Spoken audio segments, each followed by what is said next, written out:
आइए हम परमेश्वर के वचन की ओर जाएंगे।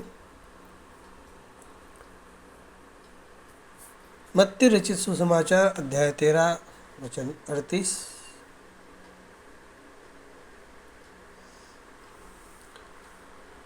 प्रभु यीशु ने इस दृष्टांत को यहाँ पे बताया है और इस दृष्टांत को 38 वचन में स्पष्ट किया है। राज्य की संतान उत्तम बीज है और दुष्ट की संतान बुरा बीज है। आइए हम छोटी सी प्रार्थना करें। प्यारे अनुग्रहकारी परमेश्वर, हम आपको धन्यवाद देते हैं आपके प्रेम, आपके दया और आपके अनुग्रह के लिए जो आपने हम पर की है। प्रभु परमेश्वर, प्रभु आप हमारे पापों के अपराधों की क्षमा कीजिए, हमें शुद्ध कीजिए, पवित्र कीजिए। और हमने आपके वचनों को पढ़ा है प्रभु, और प्रभु आप इन वचनों को आशीषित कीजिए, हमें समझ दीजिए, हमें इसके बारे में ज्ञान दीजिए, हमें आपकी पवित्र आत्मा दीजिए, जिसके ज़रिए उस पवित्र आत्मा की रोशनी में हम उत्तम बीज और दुष्ट का जो बीज है, जो बुरा बीज है, हमें उसकी समझ प्राप्त हो जाए। और प्रभु, यही तो मूल कारण है जो सारे संसार में पाप को लेकर के आया है, और यही तो मूल कारण है कि आपने अपना खुद का लहू उस कलवरी के क्रूस पर बहाया है। प्रभु, हम अपने आप को आपको समर्पित करते हैं। प्रभु, आपके लहू से हमें धोइए, आपके लहू से हमें ढकिए, आपके वचन से हमें भरिए, आपके दूतों का पहरा हमारे चारों ओर बिठाइए प्रभु। और प्रभु, आपकी पवित्र आत्मा की रोशनी में, पवित्र आत्मा में हो करके हमें चलाइए। सभी भाई बहन जो आज इसे सुन रहे हैं और आने वाले दिनों में सुनेंगे, हर किसी की आप सहायता कीजिए प्रभु, और हर किसी के अंदर जो भूख और प्यास है वचन के लिए, उसे तृप्त कीजिए।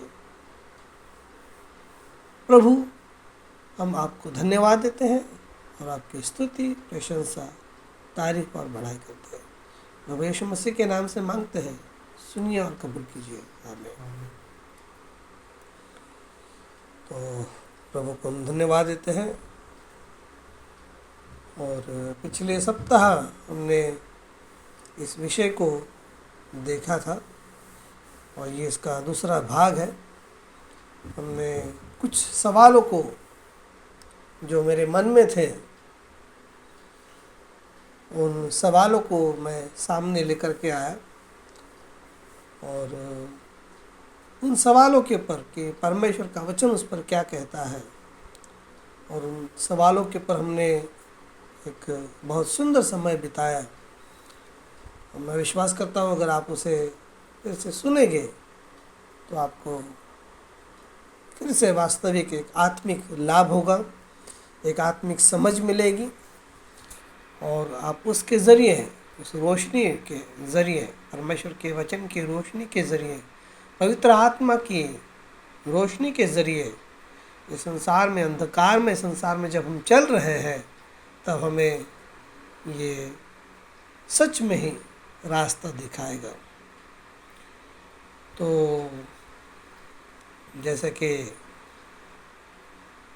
हमने कुछ बातों को देखा था, सर्प का वंश, स्त्री का वंश, नया जन्म, और क्या ये एक बाइबल का छिपा हुआ रहस्य है या एक सर्वसाधारण बात है, और क्या वास्तव में इसे जानना बेहद ज़रूरी है। हम थोड़ा सा पीछे जाएंगे, थोड़ा सा रिवीजन करेंगे, या इसे जाने बगैर ही हम एक मसीह बनकर रह सकते हैं। क्या यह विषय पाप की जड़, उद्धार की योजना और आत्मिक बीज का रहस्य है, या इससे कुछ भी संबंध नहीं है। और जैसे कि मैंने कहा था कि उत्पत्ति से लेकर प्रकाशित वाक्य की किताब में हम इसके अंदर झांक कर देखने की कोशिश करेंगे, हम इसके अंदर ढूंढेंगे और सच और झूठ से हम पर्दा उठाने की कोशिश करेंगे, जिससे यह दोनों तरह के लोगों के लिए लाभदायक बन सके। जिनको पता नहीं है उनको समझ आ जाएगी, और जिन्हें पता है वो इसे और भी अच्छी तरह से जान करके इन बातों को औरों को बहुत अच्छी तरीके से बता सकेंगे, और ये उनके व्यक्तिगत जीवन के लिए आत्मिक रीति में ये बहुत ही फलदायी होगा। तो ये एक खोज के जैसा है, जैसे हम किसी चीज़ को खोद रहे हैं या किसी स्थान पर खुदाई कर रहे हैं, और धीरे धीरे हम उस खोज के नज़दीक आ जाते हैं रहते हैं, तो खोदते समय बहुत सारी चीज़ें बाहर आती रहती हैं। और वैसे ही जैसे कि मैंने पिछली बार सवालों को पूछा था और हम सवाल के ज़रिए उसे ढूंढ ढांड कर रहे थे, तो इसे ढूंढना अच्छा है, सवालों को पूछना अच्छा है, और बाइबल से सवालों के जवाब को प्राप्त करना ये और भी अच्छा है। तो हम धीरे धीरे फिर हम उस खोज के नज़दीक आते आते जाएंगे और देखेंगे कि फिर आखिरी में हमारे हाथ में क्या लगता है। तो सर्पवंश और स्त्री का वंश ये कोई विवाद है ही नहीं, इसे लोगों ने बना दिया है। तो ये उद्धार का रहस्य है, और परमेश्वर ने क्यों लहू को बहाया, क्या कारण था लहू बहाने के पीछे, जबकि बात तो फल के विषय में हो रही है, और फल तो मुंह से खाया गया है, लेकिन सज़ा पेट को मिली, तो स्त्री के बच्चा जनने के स्थान को मिली। क्यों, क्या कारण था, जबकि परमेश्वर का वचन तो कहता है कि हाथ के बदले हाथ, आँखों के बदले आँख और लहू के बदले लहू। क्या कहानी में हम कहीं देखते हैं कि जब यह पाप हुआ तो क्या लहू के कुछ बूंदे धरती पर गिरे? कब, कैसे जिससे कि ये धरती अशुद्ध और शापित हुई? क्या सच में ऐसा हुआ होगा? क्योंकि ये तो परमेश्वर का अपना नियम है, जिसे बाइबल कहती है हाथ के बदले हाथ, आँखों के बदले आँख और लहू के बदले लहू। और इसीलिए मैंने कहा कि फल तो मुंह से खाया गया, और जब ये पाप हुआ तो क्या लहू के कुछ बूंदे धरती पर गिरे, और गिरे तो कब, कैसे, कि जिससे धरती अशुद्ध और शापित हुई। क्योंकि बाइबल खुद कहती है कि धरती अब क्या हो गई है, अशुद्ध हो गई है, वो शापित हो गई है। परमेश्वर ने आदम को ये बात बताई, और हम देखते हैं कि जब ये, क्योंकि ये तो परमेश्वर का अपना नियम है कि हाथ के बदले हाथ, आँखों के बदले आँख और लहू के बदले लहू, कि जिसके कारण हम देखते हैं कि परमेश्वर को लहू बहाना पड़ा। और परमेश्वर ने कैन के अर्पण को भी प्रभु ने ठुकरा दिया। उसने लहू के अर्पण को स्वीकार किया। क्यों, क्या कारण था? और ये समझना हमारे लिए बेहद ज़रूरी है, ये समझना हमारे लिए बेहद ज़रूरी है।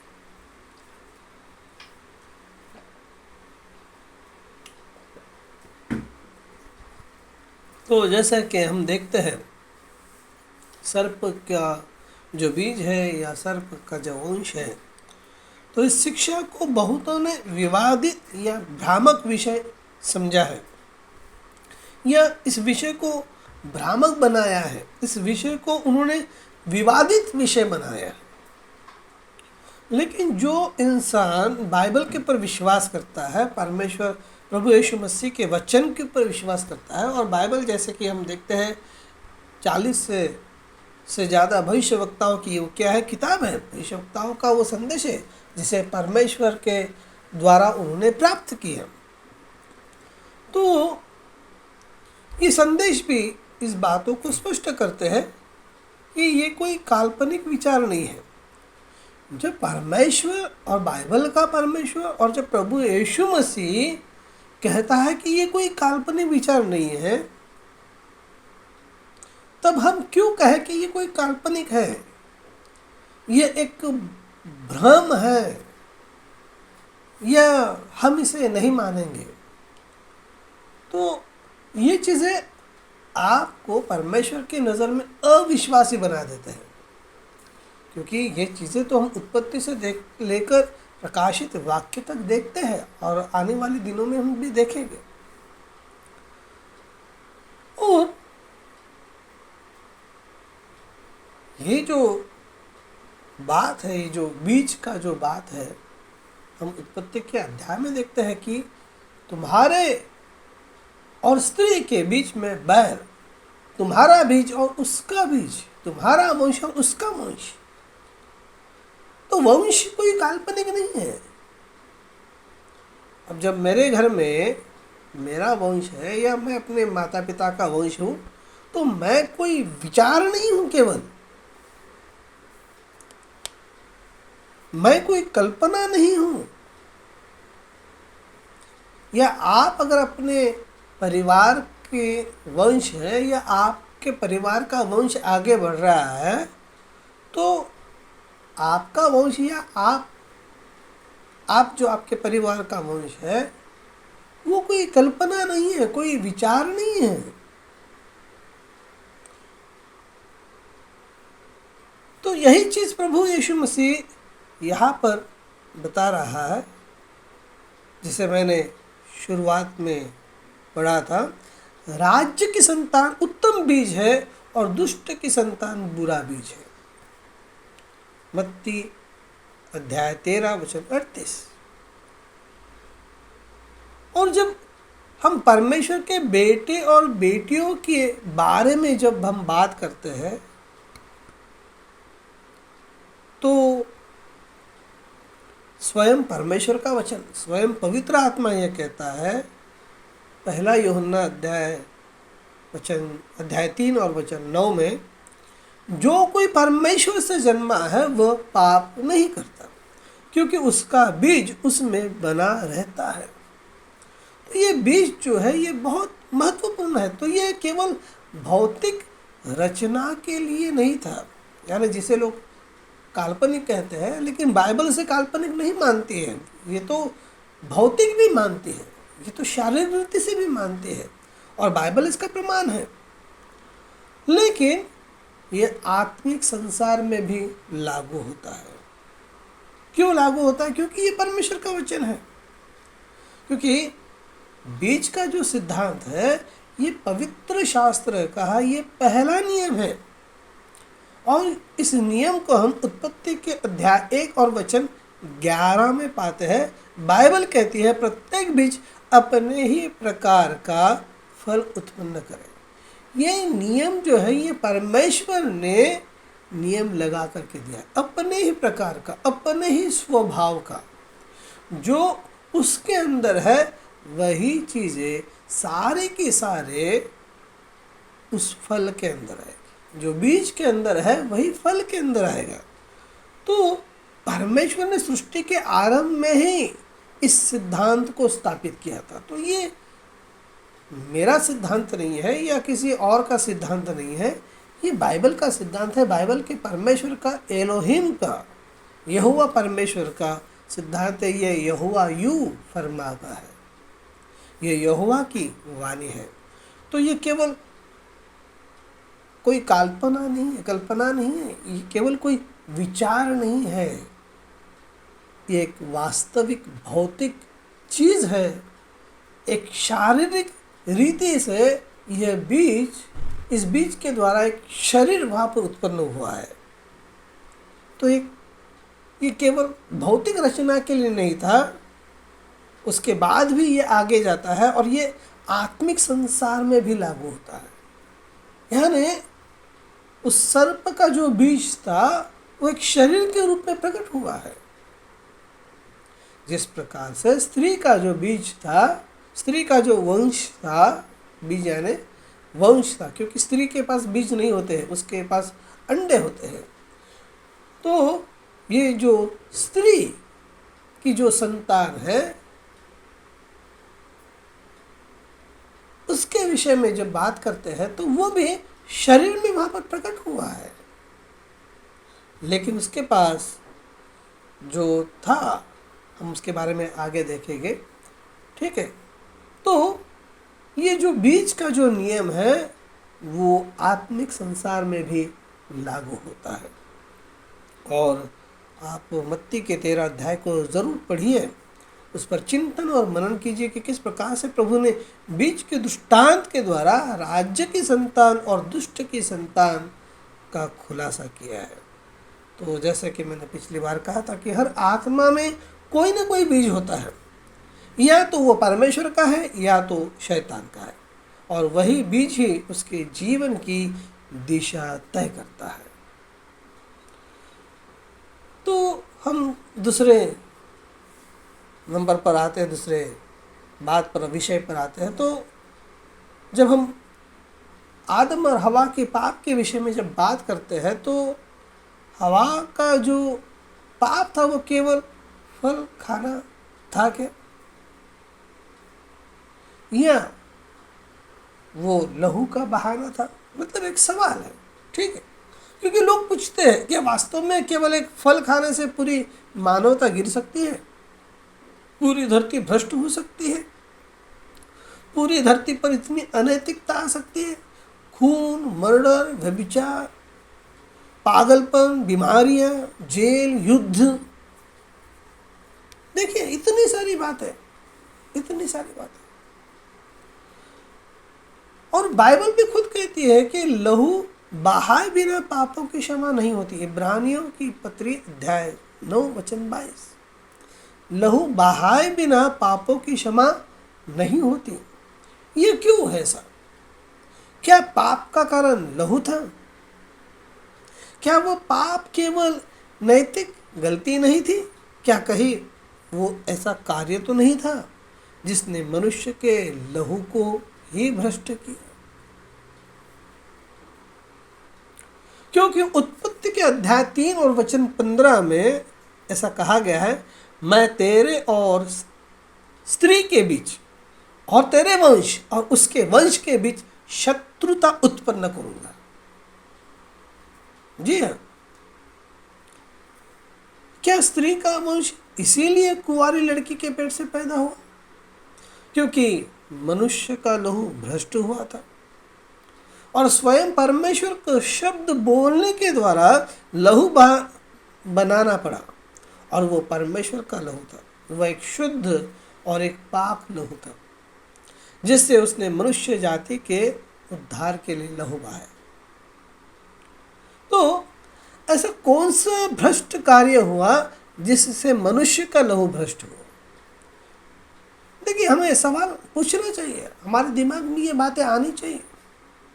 जब स्त्री का वंश है तो बाइबल सर्प पशु के वंश की भी बात करता है। उत्पत्ति अध्याय 3 और वचन 15, मैं तेरे और स्त्री के बीच और तेरे वंश और उसके वंश के बीच शत्रुता उत्पन्न करूंगा। तो यहाँ पर जो बात हो रही है वो दो वंश की बात हो रही है, और वंश जो आता है वो बीज से आता है, और बीज का स्थान जो है स्त्री के गर्भ में होता है।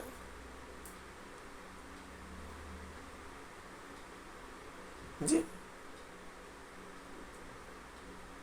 उस गर्भ के अंदर बीज को बोया जाना जरूरी है, लेकिन स्त्री के पास बीज तो होता नहीं है। ठीक है,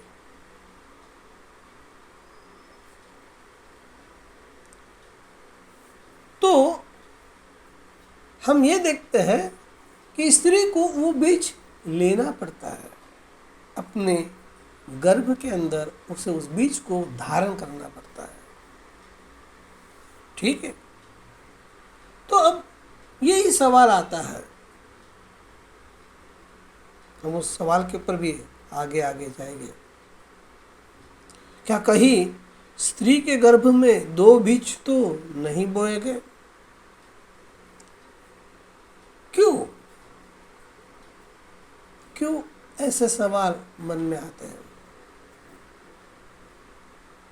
देखिए, हमें जांच करनी है तो सवाल पूछना तो ज़रूरी है, और जब बाइबल कहती है तो उसे मानना तो और भी ज़रूरी है। उस पर अविश्वास करना पाप होगा, क्योंकि पूरी कहानी ही दो बीजों की है, पूरी बाइबल ही उसी के ऊपर आधारित है, उत्पत्ति 1:11 पर। जी हाँ, क्योंकि वही तो शुरुआत है, बीज ही से शुरुआत हो गई है। बीज है तो पेड़ है, पेड़ है तो फूल है, फूल है तो फल है, बराबर है। और हम देखते हैं उस फल के अंदर ही बीज होता है। तो पेड़ की जो डालियां हैं वो बीज नहीं है, पेड़ के पत्ते हैं वो बीज नहीं है, फूल है वो बीज नहीं है, वो एक उनकी एक अवस्था है। लेकिन बीज आखिरी में आते हैं जब फल के अंदर होता है। तो बिना बीज का कोई फल होता ही नहीं है। तो हम यहाँ पर देखते हैं नए नियम के अंदर कि मसीह ने यहूदियों से कहा, तुम अपने पिता शैतान से हो। तो निश्चित ही जब वो ऐसी बात कर रहा है तो वो बीज के बारे में बात कर रहा है, वो फल तो उसके सामने है। बाइबल क्या कहती है कि जो बच्चे हैं वो माता पिता को फल के रूप में मिलते हैं, बराबर। और ये परमेश्वर की ओर से। तो जब हम इन बातों को देखते हैं कि प्रभु यीशु मसीह जो उनके सामने जो लोग खड़े हैं उनसे कह रहा है, क्योंकि उसने उनके बीज को देख लिया है, और वो कहता है तुम अपने पिता शैतान से और अपने पिता की इच्छा पूरी करना चाहते हो। तो जब तक उनके अंदर बीज नहीं है तब तक वो फल नहीं है। तो ये पकाए हुए फल थे, लेकिन वे उनके पिता शैतान से था। और यही बात प्रभु यीशु मसीह उनसे कह रहा है। ये यूहन्ना अध्याय 8:44 में आप उसे देख सकते हैं। तो जैसे कि मैं एक विषय को ले रहा था, जैसे हमने वहाँ पर चर्चा की कि क्या हवा के अंदर दो बीज थे? क्यों मैंने ऐसा कहा है? क्योंकि बाइबल कहती है, पहला यूहन्ना अध्याय 3:12, हम कैन के समान ना हो जो दुष्ट से था और अपने भाई को घात किया। देखिए, जिसके अंदर दुष्ट बीज होता है वो अपने भाई के विरुद्ध होता है, उसे अपने भाई की अच्छाइयाँ दिखाई नहीं देगी, उसे अपने भाई को परमेश्वर के वचन के अनुसार की हुई बातें वो उससे सहमत नहीं होगा। जो प्रकाशन हाबिल के पास था वो उसके पास नहीं था, और कैन हाबिल से जल रहा था, वो हाबिल को बर्दाश्त नहीं कर पा रहा था, वो उसके ऊपर क्रोधित था, उसके ऊपर गुस्सा था। तो जब हम कैन के जीवन में इस चीज़ को देखते हैं, उसका स्वभाव को जब हम देखते हैं, उसके अंदर जलन थी, उसके अंदर घृणा थी, उसके अंदर द्वेष था,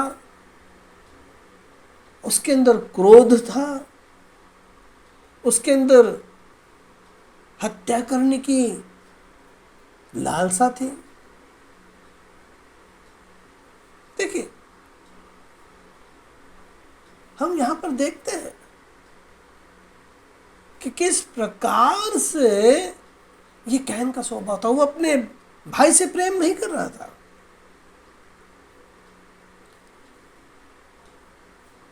तो एक सवाल ये आता है कि इस स्वभाव का बीज कहां से आ गया? इस स्वभाव का बीज कहां से आ गया? जब हम वंशावली को देखते हैं, आदम के वंशावली को, आदम को परमेश्वर का बेटा कहा गया है। ये वैसे ही है जैसे प्रभु यीशु मसीह को परमेश्वर का बेटा कहा गया। और हम देखते हैं प्रभु यीशु मसीह में परमेश्वर के सारे स्वभाव की बातें थी। सेम वैसी ही चीजें आदम के अंदर भी परमेश्वर का बीज था, परमेश्वर का स्वभाव था। परमेश्वर ने अपनी समानता में उसे बनाया था। वो परमेश्वर के सदृश बनाया गया था। जैसा परमेश्वर है वैसे ही प्रभु ने आदम को बनाया था। तो निश्चित ही हम देखते हैं कि उसका जो स्वभाव था वो स्वभाव कैन के अंदर नहीं था, लेकिन वह स्वभाव हाबिल के अंदर था। क्योंकि आदम आज्ञाकारी था। आदम के पास ये पता था कि मुझे अपनी पिता की बात को सुनना है, लेकिन उसे ये भी पता चला कि जब हवा ने पाप किया तो परमेश्वर उसे भी मार डालेगा, और अपनी पत्नी को बचाने के लिए वो भी उसके साथ पाप में भागी हो गया। और बाइबल ये नहीं कहती है कि कैन आदम का था, बाइबल कहती है कैन शैतान से था।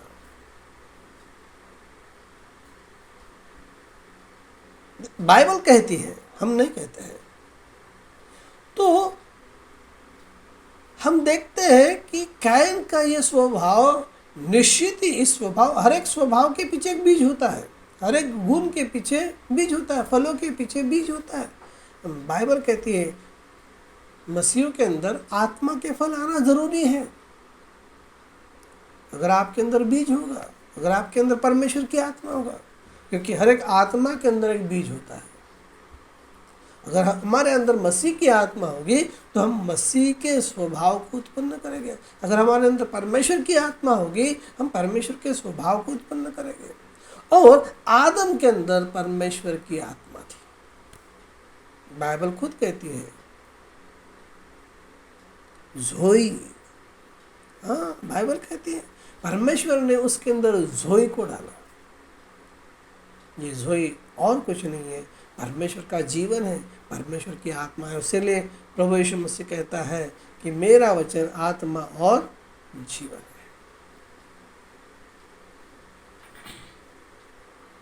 तो यहाँ पर हम जब स्वभाव की बात करते हैं तो कैन का स्वभाव ना तो आदम से मिलता है, ना तो कैन का स्वभाव परमेश्वर से मिलता है, ना ही हवा से मिलता है, क्योंकि हवा भी आदम के समान ही थी, लेकिन वो कमज़ोर कड़ी थी। और शैतान हमेशा कमज़ोर कड़ियों को पकड़ता है और लोगों को घात करने की कोशिश करता है। क्योंकि हम उत्पत्ति के अध्याय 5 और वचन 1 से 3 में आदम के वंशावली में केवल शेत का उल्लेख पाते हैं, कैन का कहीं भी उल्लेख नहीं है। और हम देखते हैं मसीह बार बार सांप के पिल्ले, यहाँ तक केवल मसीह नहीं तो मसीह से पहले आने वाले एलिया यानी यूहन्ना बपतिस्मा करने वाला भी लोगों से यही कहता है। जब लोग उसके पास बपतिस्मा लेने के लिए आते हैं तो वो कहता है सांप के पिल्ले, यानी सांप के पिल्ले यानी शैतान की संतान।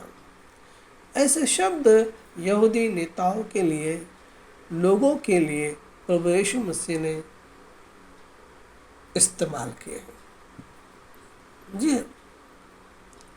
तो ये कहीं ना कहीं ये इस प्रकार से इस बात को दर्शाता है, क्या कहीं सर्प के ऊपर शैतान ने अभिषेक किया हो, और उसने उस सर्प के द्वारा हवा के साथ कहीं शारीरिक संबंध तो नहीं बनाया, और तब कहीं जाकर के एक पशु के जैसे कैन का जन्म हुआ, क्योंकि उसका स्वभाव एक पशु के जैसा ही था, दुष्ट, एक श्वापद के जैसा। और क्या कही यही मूल तो पाप नहीं है? मैं सवाल पूछ रहा हूं, क्योंकि कैन आया कहां से? फिर कैन के अंदर ये स्वभाव आया कहां से? क्योंकि ये तो आदम के अंदर नहीं था, और इतना ओरिजिनल प्रोडक्ट है आदम, इतने जल्दी भ्रष्ट नहीं हो सकता है। क्योंकि जिस प्रकार से आपके अंदर, मेरे अंदर, हमारे माता पिता का स्वभाव है, मेरे बच्चे के अंदर, आपके बच्चों के अंदर आपका स्वभाव है, आपके माता पिता का स्वभाव है, तो यकीनन आदम के अंदर का जो स्वभाव था वो उसके बच्चों के अंदर होना ही चाहिए, लेकिन वह चीज़ हम नहीं पाते। तो लेकिन उसके अंदर पशु के जैसा स्वभाव था। लेकिन परमेश्वर का प्रेम देखिए, परमेश्वर की करुणा देखिए। देखिए, परमेश्वर भविष्य में झांक करके देखता है, लेकिन वो अपने प्रेम को व्यक्त करता ही करता है कि कौन उसके प्रेम की बातों को समझेगा और मानेगा।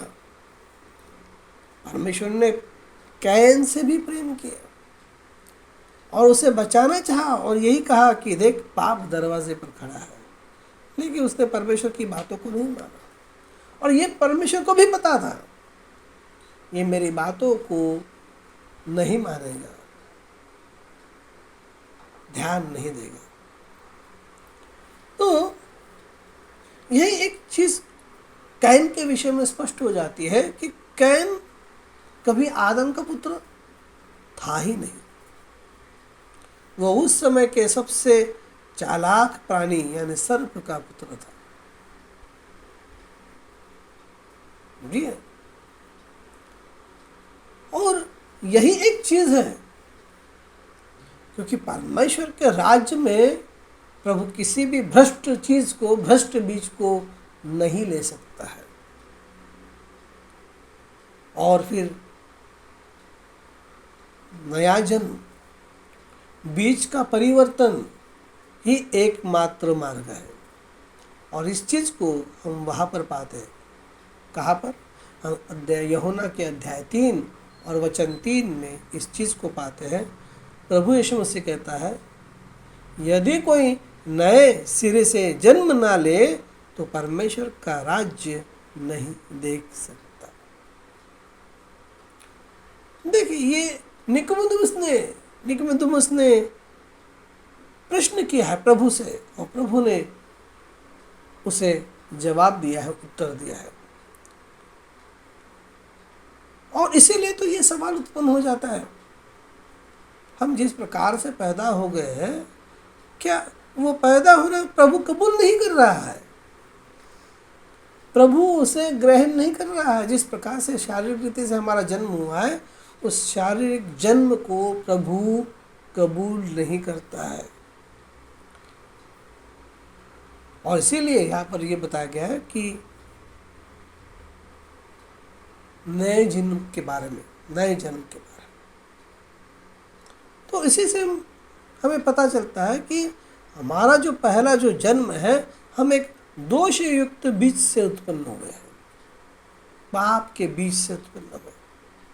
और केवल मसीह के लहू द्वारा ही हमारा जो पुराना बीज है वो मिटाया जा सकता है। केवल परमेश्वर के आत्मा के द्वारा परमेश्वर का नया बीज हमारे अंदर उत्पन्न हो सकता है।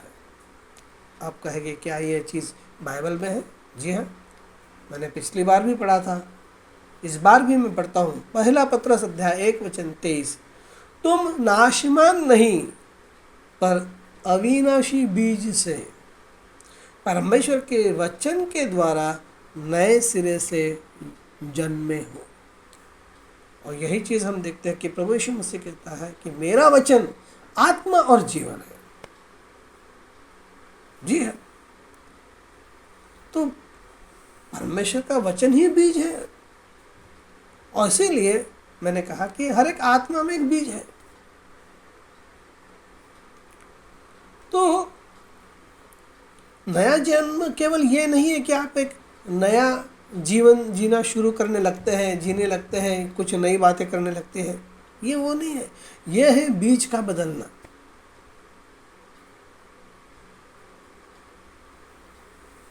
जब वो आत्मिक बीज आपके भीतर बोया जाता है तो आप बदल जाते हैं, यानी वो पुराना बीज निकाल दिया जाता है और आपके अंदर नया बीज डाल दिया जाता है।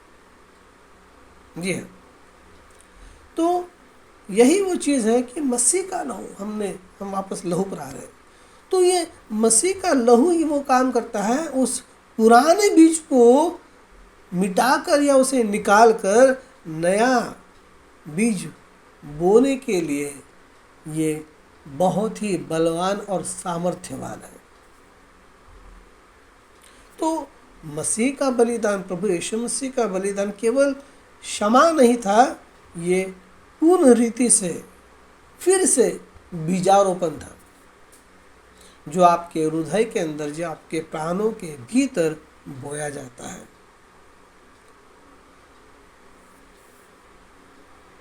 जी हाँ,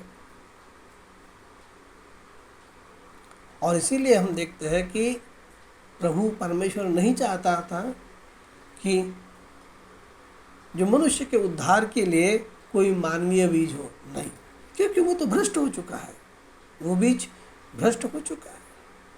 और इसीलिए कुंवारी को प्रभु ने लिया और उसके अंदर उसने अपने बोले हुए शब्द के द्वारा जर्म्स ऑफ लाइफ को, जीवन के जंतु को, कीड़े को उसने उत्पन्न किया और उसके अंदर अपने बीज को, और वो बीज और कोई नहीं, वो मसीह है। वो बीज उसके अंदर बढ़ते गया, बढ़ते गया, बढ़ते गया, बोले हुए वचन के द्वारा वो शरीर उत्पन्न हो गया। जी है, और वो जो शरीर था, वो जो बीज था, जो शरीर के अंदर लहू था, वो निष्कलंक जीवन था, वो शुद्ध लहू था, और उस शुद्ध लहू को ही क्रूस पर बहाना था, ताकि पुराने बीज को जो हमारे अंदर है वो मिटाया जा सके। ये वो प्रभु यीशु मसीह के लहू की ताकत है। जी हाँ, और इसलिए बाइबल कहती है इब्रानियों अध्याय 10 और वचन 5 में, तूने मेरे लिए एक देह बनाई। जी हाँ, परमेश्वर ने मसीह के लिए एक देह बनाई, उसने अपने आप के लिए। मसीह और कुछ नहीं, परमेश्वर है। ठीक है, तो प्रभु यीशु मसीह खुद कहता है मत्ती 26 और वचन 28 में, ये मेरी वाचा का लहू है जो बहुतों के लिए बहाया जाता है। तो मसीह परमेश्वर का बीज था और वो बीज क्रूस पर बोया गया ताकि दुल्हन उसमें से उत्पन्न हो, दुल्हन उसमें से बाहर आए, उसमें से उत्पन्न हो, उसी बीज के संतान। जी हाँ, मसीह परमेश्वर का बीज था और उसी बीज के अनुसार वो आने वाले संतान को उत्पन्न करेगा। तो ये सर्प का जो वंश है या स्त्री का जो वंश है, तो ये समझ जो है वो केवल किसी रहस्य को जानने के लिए नहीं, बल्कि पाप, उद्धार और आत्मिक पहचान को समझने के लिए बहुत ज़रूरी है। और जब हम जानते हैं कि पाप, देखिए कैसा इस धरती पर आया, एक बीज के रूप में आया, तो हम समझ सकते हैं कि उद्धार भी एक बीज के रूप में आता है। और बाइबल कहती है जो मसीह के बीज से उत्पन्न होता है वही सच्चा विश्वासी है, वही परमेश्वर की संतान है और वही स्वर्ग के राज्य का उत्तराधिकारी है। मैं यहाँ पर रुकता हूँ, आपको ये चीज़ें मिलेगी, आप इस पर चिंतन और मनन करना, ये बहुत ज़रूरी है। और प्रभु आपको इससे बहुत सारी चीज़ों को आपके सामने लेकर के आएगा और फिर आपको पता चलेगा कि ये हमारे साथ क्यों होता है। लोग हमारे विरुद्ध में अपने आप खड़े क्यों हो जाते हैं। लोग हम कुछ करते नहीं हैं, कहते नहीं हैं, फिर भी लोग हमारे विरुद्ध में बोलना शुरू क्यों कर देते हैं? क्योंकि स्पिरिट्स मैच नहीं होते हैं और उन्हें अपने आप ये चीज़ें पता चलती हैं और शैतान उनके बीच में काम करना शुरू कर देता है। बहुत सारी बातें आपको पता चलेगी। हम तो लोगों से अच्छा रहते हैं, हम तो लोगों के लिए अच्छी भावना को व्यक्त करते हैं, अच्छी इच्छाओं के लिए व्यक्त करते हैं, उन्हें अच्छी बातें बताते हैं, लेकिन फिर भी लोग हमारे विरुद्ध क्यों होते हैं? जी, बहुत सारी चीज़ें। हम तो बाइबल को ही मानते हैं, हम बाइबल के वचन के अनुसार जीना चाहते हैं, करना चाहते हैं, और बाइबल ने हर एक जो बात सिखाई है, हर एक उस बात को हमारे जीवन में जीना चाहते हैं, परिवार में लागू करना चाहते हैं। लेकिन हम देखते हैं कि किस प्रकार से विरोध शुरू होता है। आदम के परिवार, हाबेल के पास प्रकाशन था और जिसके पास प्रकाशन नहीं था वो उसका बैरी बन गया। इतना बैर कि उसने उसका लहू बहा दिया, उसकी हत्या कर दी। तो ये अपने आप में बहुत ही सुंदर एक विषय है और लोगों ने इसे विवादित विषय बना दिया है। शैतान ने इसे विवादित विषय बना दिया। इसके ऊपर अविश्वास लेकर के आया ताकि उसकी पोल ना खुले। हाँ, ताकि उसकी पोल ना खुले और उसके बीच का लोगों को पता ना चले। बहुत सारी बातें हैं, बहुत सारी बातें। आने वाले दिनों में हम देखेंगे कि कैन की पहचान हम कैसे कर सकते हैं। शैतान का बीज और मनुष्य के बीच का जो भ्रम है कैसा है, क्या है, हम उन चीज़ों को भी आने वाले दिनों में देखेंगे। आइए हम छोटी सी प्रार्थना करेंगे।